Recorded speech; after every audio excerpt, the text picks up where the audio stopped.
All right, welcome to another great episode of Framing New Heights. My name is Michael Hicks. I am the host with the most.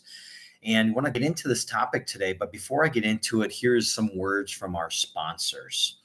Unlock your true full potential with Live to Thrive life coaching. Are you ready truly to transform your life one step at a time? Well, at Live to Thrive, I believe in the power of small, consistent improvements. And with my expert opinion, as well as expertise and proven formula, my unique framework of over 25 years focuses on becoming 1% better in mind, body, and soul every single day. What do I offer? The mind. I allow you to help you uncover and develop a growth mindset while enhancing your mental clarity and conquer challenges with full confidence. Number two, body. What do you get? You get a published ebook, 3 of them to be exact, workouts sent to your email or to your phone. And then this allows you to embrace a healthy lifestyle while boost your energy levels and achieve your fitness goals. Lastly, purpose, which is your soul, right? Discover your true full purpose, cultivate inner peace, and live a fulfilling and balanced life. As your dedicated life coach of nearly 25 years, I will guide you on the journey to personal excellence, helping you overcome obstacles and reach for those new heights. Together, we'll create a customized plan tailored to your unique needs and aspirations. So join Live to Thrive today and start living your best purposeful life. Dreams do come true. All you got to do is you can contact me or schedule a free consultation by going to livetothrive.com. That's www.liv2thrive.com. Unlock better sleep and pain relief with CBD oil. And guess what? It's Amish tested. Are you struggling with sleepless nights or consistent aches and pains? This premier CBD oil is tested and trusted by the Amish community and is your solution for natural relief and restful nights. The special offer for only Framing New Heights listeners, just for a limited time, you receive 50% off at checkout with promo code New Heights. That's all capitalized. So why choose the CBD oil? Well, it's Amish tested, like I already talked about, proven quality and effectiveness. You will get better sleep. So say goodbye to restless nights and hello to peaceful slumber. And also you have those aches and pains. The pain relief will soothe those aches and pains naturally and effectively. So don't miss out. Make sure to go to envitamins.com and use promo code New Heights at checkout to claim your 50% discount. Join the Framing New Heights community today and start living a pain-free and restful life. All right, y'all. I'm excited to talk about this topic today. First and foremost, how is everybody doing? We are in the month of November, and I'm super excited to chat about today's topic because this brings in a lot of perspectives, a lot of different avenues. And I really uncovered this and thought of this topic today simply because I see this consistently. And the name of the topic today is, why do sports teams have such an impact or effect on our daily lives and our attitudes, especially after the game is played, right? And even during the game and leading up to it. So in this episode, I'm really going to explore the deep psychological and social and cultural reason sports actually impact our behavior. And it's including things like aggression, domestic abuse, and especially around specific areas. So I want to kind of go in right away from the get-go. And there's a study out there, and there's actually many that I encountered, but there's a research study that have shown that there's a noticeable increase in domestic violent reports, and they jump as high as up to 10% following a significant loss by a local sports team, particularly a home team, when they're expected to win and lost unexpectedly. And this phenomenon is often attributed to heightened emotional stress. And the big one, y'all, and I'm going to go in, the potential of alcohol consumption associated with major life events. How many of you just like, man, after the Packer game, people just hate, like I live in Wisconsin, And the biggest thing is the Green Bay Packers. Everybody stops what they're doing when the Packers play. Okay. Life stops. For example, we went grocery shopping on Sunday, and the game was a 3 p.m. game. I thought it was at noon. I don't really watch like I used to and dabble in it like I used to. I used to be that diehard. I just realized now in life that life is too short to invest 3 hours in front of a TV watching a team that you're like, eh. But people really die for this stuff. Like literally, they like their life is made up of this, from tailgating to etc. So anyway, we go grocery shopping. The grocery store is packed. And as we're grocery shopping and going throughout the area and getting our stuff in each aisle, must be a Packer game today at 3 o'clock. So I want you to kind of keep that thought in mind. And here's the thing. I want to kind of go in here. So domestic abuse is critical, and it goes up extremely high after an NFL team loses. And that can be really scary and really trifling, like to be honest with you.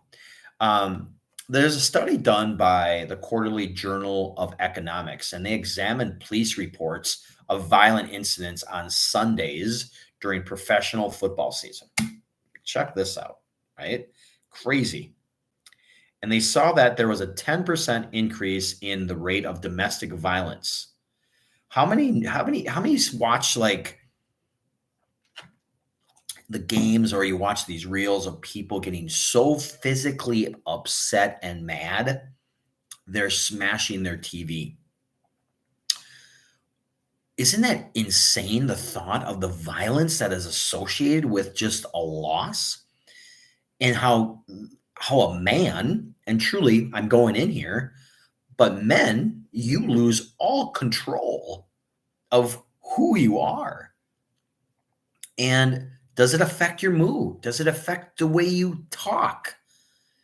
And there's a certain amount of population that is really defined by football fans, and this populated increase or population is then proven to have domestic abuse on their significant others. And how scary is that we live in a society where it's almost like that instant gratification, right? That instant gratification piece, right? People live for that because they have a miserable life. And I'm going in here, even as a life coach, I see this significantly as they've got nothing else to live for but that Sunday or that Saturday.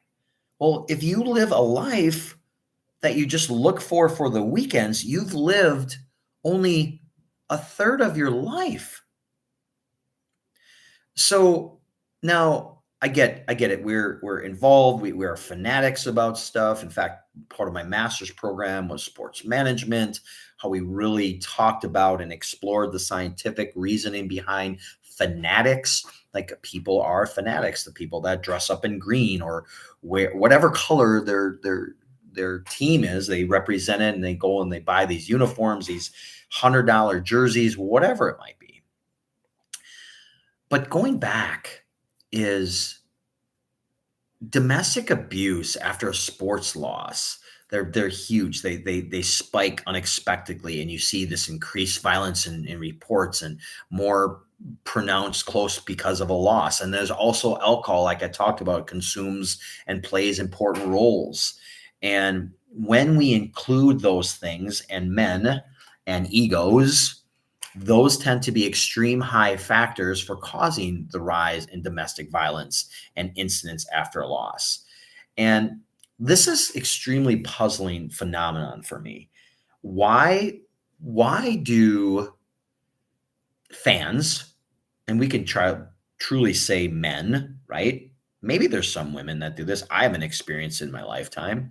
But why do some fans sometimes exhibit childlike or irrational behaviors towards teams? whether they win or they lose.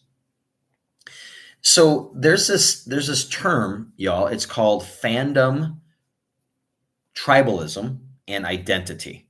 Okay, that's where the let me kind of break what that means, and it revolves around this powerful sense of belonging that people feel when they are connected with a sports team, right? So they're watching this team and they really are know the stats, and they do fantasy football, and they do all these crazy things because they feel a connection to them. Tribalism, here's a unique term, is humans naturally form tribes or groups, and with them that helps them feel safe, supported, and part of something larger than their actual selves, right? However, so in the context of sports, fans of a team because they feel like a tribe, if that makes any sense. They feel connected to each other, and they're united because they can share their loyalty with one another. They feel a likeness, something like they've never had before. And tribalism creates a sense of family. It creates a sense of brotherhood, which can be incredibly rewarding. However, it can lead to intense emotions when the tribe is really challenged or defeated. And the next key term that I want to talk about is identity, right? Fans often weave their team's image and values into their own identity. So they become the term identity, right? They want to embark and be that team, right? In Green Bay, Wisconsin, their people have actually stocks in the Green Bay Packers. It's a publicly divided professional football team, so there is some ownership there. So there is something there. So it's that identity piece. So they see the team's wins as personal wins, and they see the losses as personal losses. Now, this can make following a team feel more like a personal journey than the actual spectator activity, right? Which is definitely me. I'm definitely a spectator. I don't really at all by any means participate in um, the fanatic piece. I don't understand it. I don't understand how people will go to a Green Bay Packer game in winter when it's raining, sleeting, snowing, winter storm, doesn't matter. They will sit for 3.5 hours and watch a football game. Why? Please tell me. Drop it in the comments when this releases. I want to know. I truly want to know. And it's because of tribalism, and it's because of identity. Now, the more someone identifies with their team, they feel more emotionally involved. And it's like then they feel like the team is actually a part of themselves. And when people have this strongly attached tribe concept or identity concept, they often experience intense loyalty. They feel intense pride, and at times they even get defensive, right? Or even aggressive. You guys have seen this. You've seen games. I've seen highlights of and reels of individuals that go ballistic, or grown men get physically violent over a game. It's because of the tribal connection. It helps explains why sports fans can react so strongly, and why their mood can be deeply impacted by their team's performance. Man, I still to this day I don't fathom it. I don't understand it. So we as a society are wired to be social belongings, right? We're socially beings. We're social. We need to, and when we're social and we're involved and we're connected and we have these parties and these ideas and these games we go to and we have these watch party, whatever it might be, you then become what is identifiably stronger and associated with that particular team. Does that make sense, y'all? Does that make sense? So people often associate their identity with their team's image, color, and values. Now, in Green Bay, Wisconsin, which is probably about an hour to 2 hours away from where I live, the colors are green. All right, I mentioned that green and yellow. They're really these ugly, ugly colors, but people really embrace those colors. In fact, in work establishments, it's you wear the color green, and you wear a jersey on Fridays before the game. Why? Why? Well, tribalism, identity. People want to live a life that they feel that they're connected with. So sports makes them feel connected. But I'm going to challenge you all. When was the last time I spent 3 hours at a football game plus travel? So you got maybe 2 hours on one end, 2 hours on the other, 3 hours at the game. So now you're taking a whole day to go to an event.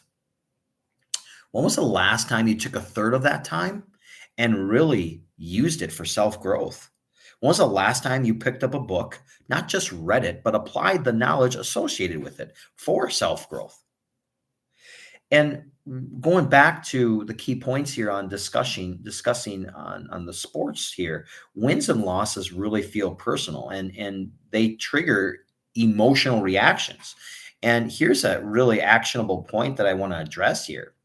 You have to understand, y'all, there's a difference between a supportive fandom and over identification that impacts the mood and behavior. You understand what I'm saying here? So, practice what I'm going to tell any of our listeners that are in that tribal state or identity state. I want you to practice and pause and consider your emotional triggers after your team loses or maybe after your team wins. Talk about it, write it down. If you are constantly in an environment where your team is constantly losing and you have these emotional triggers associated with this team, are you living a life of positivity or a life of negativity? Or are you then breaking something, throwing something against the wall, punching a wall, cussing out loud, violently, domestically abusing your significant other? For a game, for a team that doesn't even know your name. Think about that for a second. Do you think the quarterback for the Green Bay Packers right now is Jordan Love? Do you think he knows who you are? Or when you're talking to him in the stands and making a comment to the TV, are they truly hearing you? It's a unique perspective to think about. And I would love to have this conversation with someone that's on the other side. It used to be me. I used to have conversations to the TV. I was that couch GM. Everybody thinks that they're the GM, but they're really on a couch. I find that humorous. So I want to talk about this next segment here. The segment is called the highs of winning versus the crash of losing. So sports in itself, y'all, they release a sense of dopamine.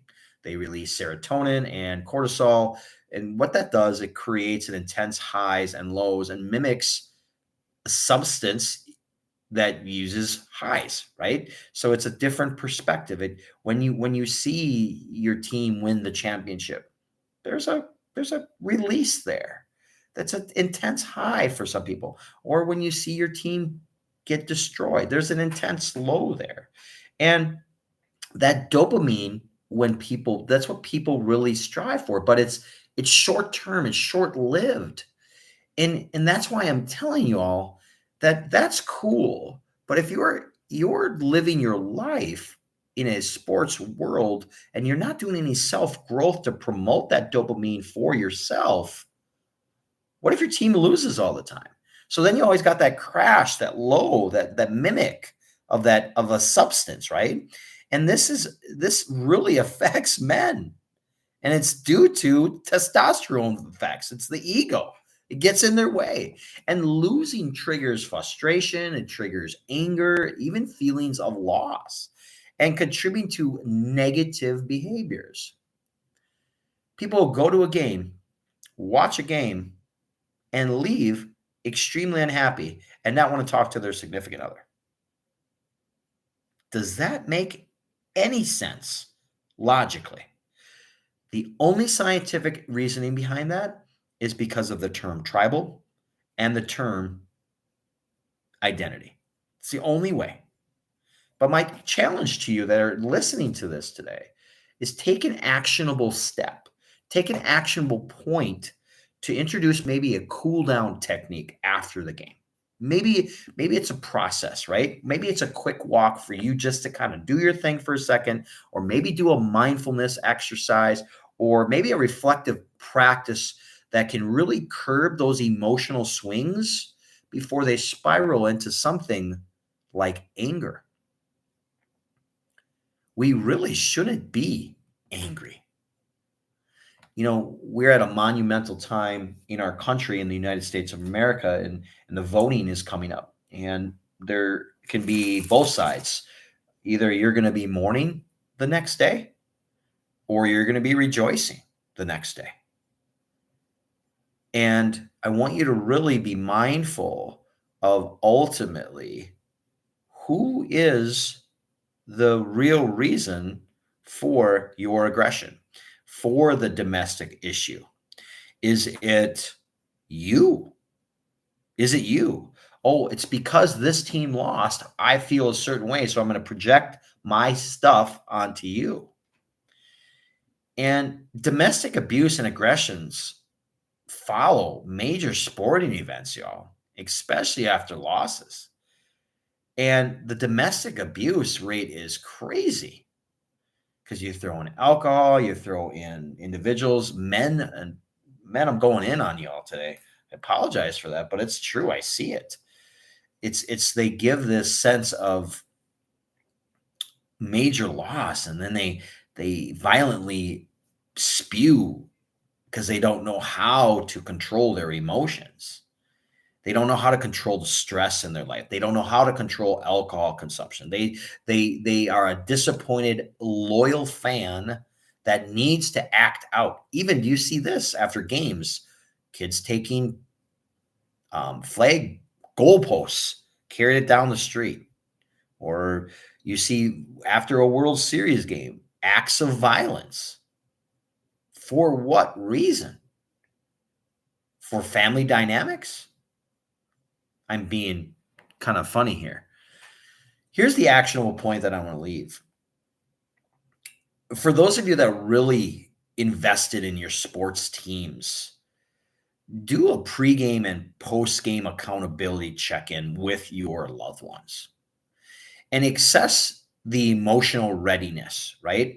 Allowing space to recognize and address potential stress responses. So if you can truly set that up, I think it will diminish the anger. It'll diminish the domestic abuse. It'll diminish the violence that is associated with it. So there is childhood regression in fandom, y'all. And being a fan, you see the behaviors of grown ass men act like children, and it's almost like a tantrum, right?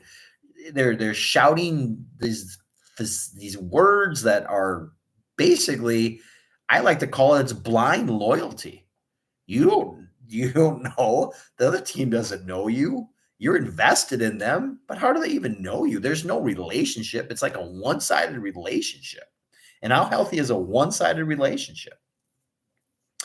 I will say this though, sports really allows us as humans to really express unfiltered emotions in many ways that we usually cannot do in our daily life, right? You cannot have that same behavior as soon as you send in your report to your boss, your report is then put maybe not a good report, and your boss gives you some feedback. You cannot give those unfiltered emotions that you can in a football game or a sports event, right? And for many of us, not for some, for many of us, it's an escape. What are you escaping from? Is your life that bad that you have to escape? When was the last time you connected with your significant other? When was the last time you connected with your kids? Or is sports more important? So, for some, reverting to these childhood like behaviors, maybe you have not understood the understanding of emotional intelligence. You are at an infant stage in your life where it's very raw, It's very unregulated, and you don't know how to get over that. And understand that. And if you're this dude that gets that upset, I'm telling you, you got to find a way to enhance your emotional intelligence. And I see this consistently with new clients that I bring in, and they go through my program and they morph into highly emotionally intelligent individuals. And I'm saying this to you because don't let your emotions get the best of you. Don't. And when you do, you're allowing your emotions to control you. So, as we continue here, I want to talk about the next piece here, and which is really, really, really important to me, the actionable step here. So, I want you to engage in self reflection and see if your fandom or childlike mindset is in line with your adult balance. You understand what I'm saying here? So, are you in a line with your morals and values? There was just a huge situation that happened with a football player that some random fan said something smart ass to the guy. He picked up the phone, he slammed it on the ground. I think he's like Kelsey. I don't even know. I don't really watch. I see stuff that comes through in my feed sometimes. Childlike mindset. Do you want to be a fandom of childlike mindset or adult balance? Yeah, it's okay to cheer for your team. It's okay. That's another concept. How are you cheering? When I was in the coaching in the world, in the realm for many, many years, are you booing? Why are you booing? In order to be a quality fan, you support your team. You're showing how to be a good sports fan, right? And parents use this awareness to model healthier fandom behaviors for our children. Because if you do not, they see your actions. They then think that's okay. So, closing thoughts today.